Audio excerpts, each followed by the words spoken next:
Mondays with the Mako. We are back with you. Excited to have Trish with us today, and really great feedback from Townsend last week, you guys. Townsend, thank you, brother, for the energy, the insights, for talking about the Olympics, UFC, wrestling, property management. More of that seen today with Trish Elliott. She's an amazing sales leader, a real estate guru, was one of my very first bosses and leaders, so to speak, when I was with the University of Phoenix. And she took time to nurture me, to care for me, to train and mentor me. And she believed in me way back when.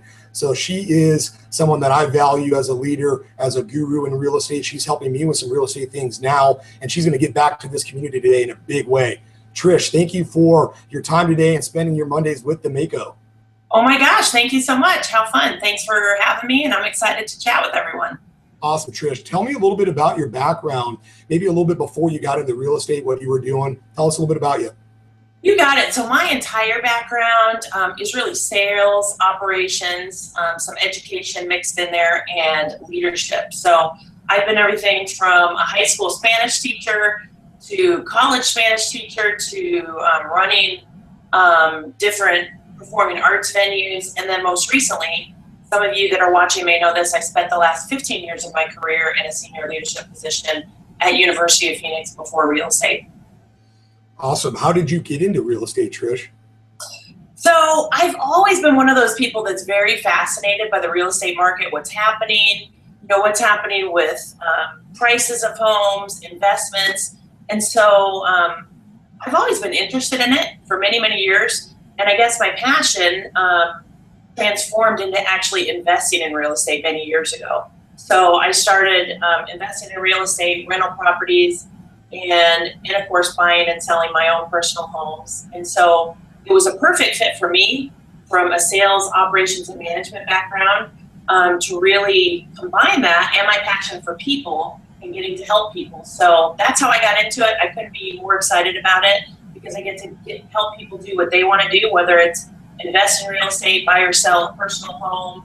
I get to help them, and I get to do what I love, which is follow the market, stay abreast, and educate people on what's happening in real estate. Awesome. You're really good at that, Trish. We receive a lot of your correspondence, and it's really good. It helps us stay at the top of the game, so to speak. Well, tell me about the company that you're working with now and representing. Well, I couldn't be more proud about the company that I work with. And so I hang my license at a small brokerage called Glasshouse International. We're a newer brokerage. We have about 30 agents. We just surpassed our 1-year anniversary. In fact, we celebrated that. We invited many of our clients, friends, family to celebrate with us. But we are Glasshouse International Real Estate, and I'm fortunate and really lucky to work with 30 or so agents who I consider to be the best in the business.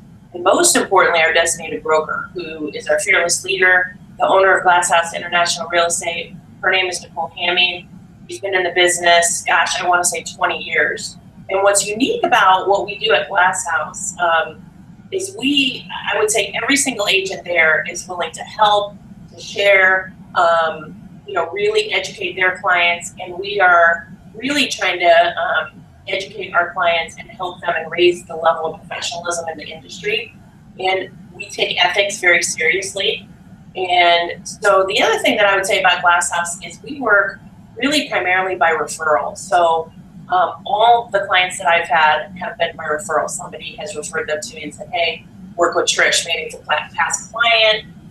It could be somebody I know. It could be a friend or family member. But that's pretty unique because when you work at a brokerage, a lot of agents, what I've found is they're not willing to help or share other people with other people and other people's clients. And at Glasshouse, that's not the case. Because when you work by referral, the other agents that are across Phoenix and across the country are not our competition. Those are really, we see as our team members, people to help, because who I'm working with is not who another agent's going to work with. These are people that are referred to me. And I love working with people that were referred to me, of course, because these are people that either I know or they know other clients of mine or other family and friends. And so I have a chance to not only make new friends, but these become my clients and friends for life. And when you work with Glasshouse agents or you work with me as part of Glasshouse International, I tell my clients, you don't get rid of me. It's not like the sale's over and it's done. I'm in contact with them quite a bit, talking to them, educating them about the market, or helping them make their next move, whether again, it's investing or doing something different with their real estate. Well, I like your community approach. You guys do events. You bring a lot of your customers in the network together. Let me ask you this. Glass House International, where is like the HQ located? Is it in town in Phoenix or is it in East Valley? It's in the East Valley. I work all over the valley, but our office is right off of Ray and 101 in Okay. Chandler. Excellent, Trish. Tell me a little bit about buyers and sellers. Are we working with more of one of the other now, or what's going on with buyers and sellers? What are you seeing in the market? Well, so interestingly, and this is really not on purpose because I work with anybody and whatever their goals are, but my business has been really split down the middle. So 50% of my business is buyers, 50% is sellers. What we're seeing in the market today, though, is, and we've seen this for several months now, is we're seeing that the market is slightly tilted towards a seller's market. And what that means is that inventory is a little bit lower than what we would consider a buyer's market, or right down the middle. And so sellers have a little bit more advantage because there's lower inventory, meaning that there aren't as many homes on the market as we would see in a completely split market. So if someone's thinking of selling their home, this is a great time to sell because there aren't as many homes and there isn't as much competition. But we're also seeing good things for buyers because right now you've probably heard a lot, especially in the media and the press, that everybody's expecting interest rates to go up. In fact, they're expecting that to happen in the next couple of weeks. And so as prices start to go up and interest rates start to go up, that means for buyers that they may price themselves out of the market or may not be able to buy as much of a home as they want to buy. So the market is good. It's strong. We love it. It's stable. We're seeing good appreciation, but not like over-the-top appreciation that should scare people and go, oh my gosh, we're headed towards another crash. Because we are not. It's a strong, stable market. Awesome, Trish. That was going to be my next question, is what are you seeing with those rumors and what does 2016 look like? Talk a little bit more about that. That's awesome, though. So 2016 looks good, really across the country in general, but even more so for Arizona. So states like Arizona, California, Florida, Texas, they are predicting, the market experts are predicting more of what we're seeing, which is we're seeing greater levels of appreciation and increases in home price sales in those states. And that's because a lot of people want to migrate to Arizona or they want to go to California or end up in Florida, whether they're retiring or not. They're sick of the snow. But that's good for us. If you live here, right, and you own a home, that means that your home's going to continue to appreciate. And in terms of interest rates are low. You know, it cracks me up when people say, oh, wow, 5.5% interest rate, that sounds high. You know, when historically, if you look at the last 30 years in real estate, interest rates have been, hovering around 7 or 8%. We're way below that. We've seen interest rates the last few years at historical new lows. So even with interest rates, ticking slightly up, which it is predicted that they're going to go up, probably in December, if not for sure in first quarter 2016, the market is strong. It's a good time to buy. It's an even slightly better time to sell if you're in the Phoenix marketplace. That's tremendous insight, Trish. Thank you for that. That's awesome. Well, let's talk about the crash that happened a little while ago. I was caught in that with my first go around. I've recovered. I'm doing well. We're working together on some things. For somebody that was caught maybe in the crash or has experienced foreclosure or short sale, what's some advice, some things to do as you're getting ready to get back into the game, so to speak? Well, first of all, I'm sorry that happened to you, but know that you're not alone. Short sale, I got lucky. So yeah, one out of every, it seems 3 or 4 people that I talked to, went through a foreclosure, unfortunately, or a short sale. And that was the reality of what happened in the market. And so the first thing that I would advise you to do is really talk to a mortgage lender. While you may not be ready to buy yet, you'll be surprised many people are able to buy, even though they think they're not able to. And so I would talk to a mortgage lender, get a really good perspective on what your credit looks like, what your debt to income ratio is, and they're the ones that can really help you get back on track. But many of the folks that I've worked with have been surprised and said, no, I went through a short sale or I went through foreclosure. I'm not going to be able to buy anything for, several more years. And the reality is that's just not true. Typically, it's 3 years post short sale, maybe a little bit longer for a foreclosure. And certainly if you need help or anybody out there needs help connecting with some great lenders, I've got quite a few that I work with that are fantastic that many of my clients love. Awesome, Trish. That's tremendous. I'm going to add a lot of your contact info so people can find you in the post, the physical post itself. Are you running into some of that reluctant energy still about the market as you work with people? Are they still considered? Are they scared still? Is the consumer market scared still to get involved? From my perspective, no. In fact, you hear a lot of talk in the media and in different outlets there about millennials, and the millennials don't want to buy. And I'm not finding that to be true at all. In fact, millennials have been some of my last few clients, and they're anxious to buy. They're excited to own real estate because they understand that helps them with their financial future. Again, with home prices continuing to appreciate at a stable rate and being able to get in and buy something at a really low interest rate, they're excited to help use real estate as part of their financial portfolio. So I'm not seeing really much reluctance. In fact, quite the opposite, especially from an investment side. I've still got lots of investors that I'm working with who are looking for, they're always looking for bargains, and that's not a bad thing. There are some bargains out there, and they're looking to continue to build their portfolio with rental properties and increase cash flow and really help them build even more financially with real estate. Awesome. Trish, 3 more questions that I'm going to let you run. What are the hottest markets in the Valley right now that you're aware of? I know you're primarily East Valley and such, but what are you seeing as hot pockets in the Valley now? Well, lots of hot pockets. Certainly, if you're looking for new builds, you know that you've got to go further out east, more towards Santan Valley, Queen Creek, or out west, Surprise. So we're seeing those areas are booming. The entire Phoenix marketplace is hot, as you know, as we've been talking about. Central Phoenix is a pocket that's been really hot too. Lots of people wanting to get into Central Phoenix, lots of remodels happening there, flips. So it really depends on what your goals are as a buyer or an investor.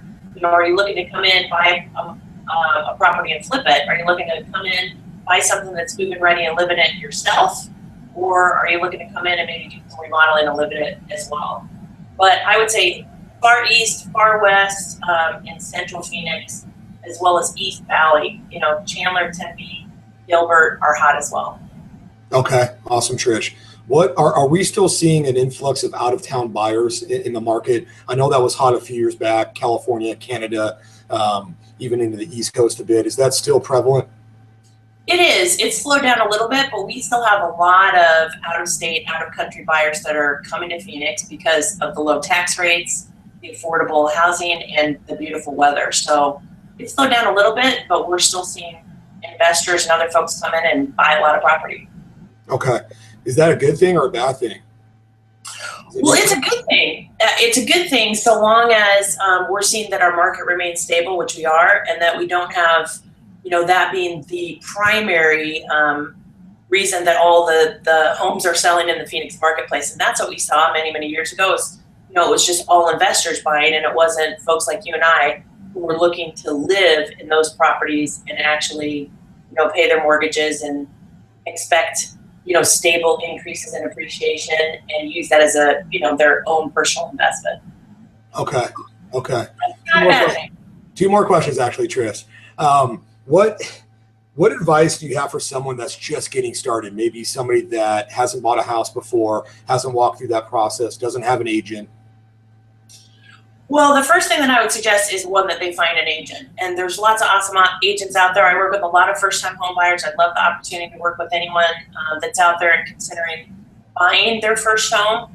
And so I would find an agent that you trust, that understands the market, that understands the area that you're looking at possibly buying your first home. And then secondly, the most important thing is to understand what's your budget and what can you get financed for. So I would recommend talking to a mortgage lender.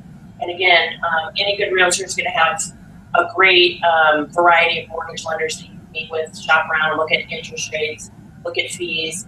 And really, again, what's important is working with someone that you trust, that understands the industry and the market, and more importantly, is focused on your goals, and it's going to be there for you every step of the way. So find a realtor, find a mortgage lender, and then those people together are going to help you and partner together to actually get you into the home that you want to buy. So there's lots of great programs out there for first-time home buyers that a lot of people may not know about. I've actually helped a couple clients with this.